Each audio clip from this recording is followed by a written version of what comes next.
Oke, kalau saya ngomongin tentang penyebab jerawat itu agak kompleks juga ya. Jadi sebenarnya kalau namanya jerawat itu adalah sumbatan dari kelenjar minyak yang ada di kulit kita. Nah, banyaknya minyak itu yang menentukan terjadinya jerawat. Dan apa itu penyebabnya? Adalah hormon androgen. Apa sih itu hormon ya? Hormon itu ada dibentuk di dalam tubuh kita yang gunanya untuk merangsang kelenjar. Nah, untuk hormon androgen khusus merangsang aktivitas dari kelenjar minyak. Nah, hormon androgen itu adanya pada waktu pubertas. Karena itu tidak ada orang jerawatan sebelum pubertas.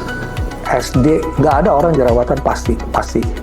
Nah, begitu hormonnya meningkat pada waktu pubertas, itu pertumbuhan juga tinggi, laki menjadi berbeda dengan wanita, di sana hormon androgennya jauh meningkat, di sana mulai terjadi jerawat. Karena itu merangsang kelenjar minyak, sehingga wajah kulitnya itu mulai berasa berminyaknya itu pada waktu pubertas. Tapi saat mencapai usia 20, 25, itu hormon itu stabil dan bahkan mulai menurun tuh.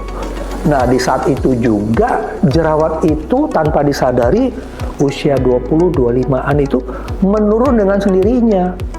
Tanpa diobatin apa-apa juga berkurang jerawat itu pada kebanyakan orang.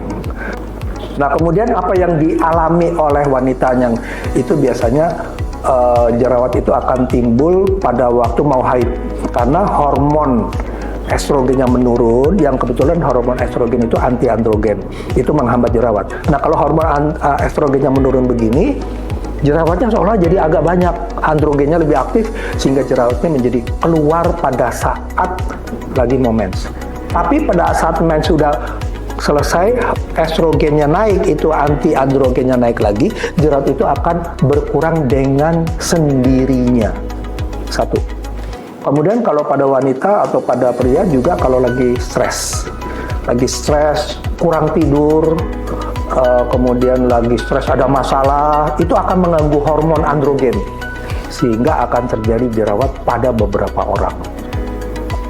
Dan kemudian dari unsur makanan beberapa orang kalau makan sesuatu yang kadar minyaknya tinggi, misalnya kacang, goreng-gorengan, coklat dalam jumlah cukup banyak, itu kira-kira 50%, tidak semuanya ya, 50% bisa meningkatkan jerawat.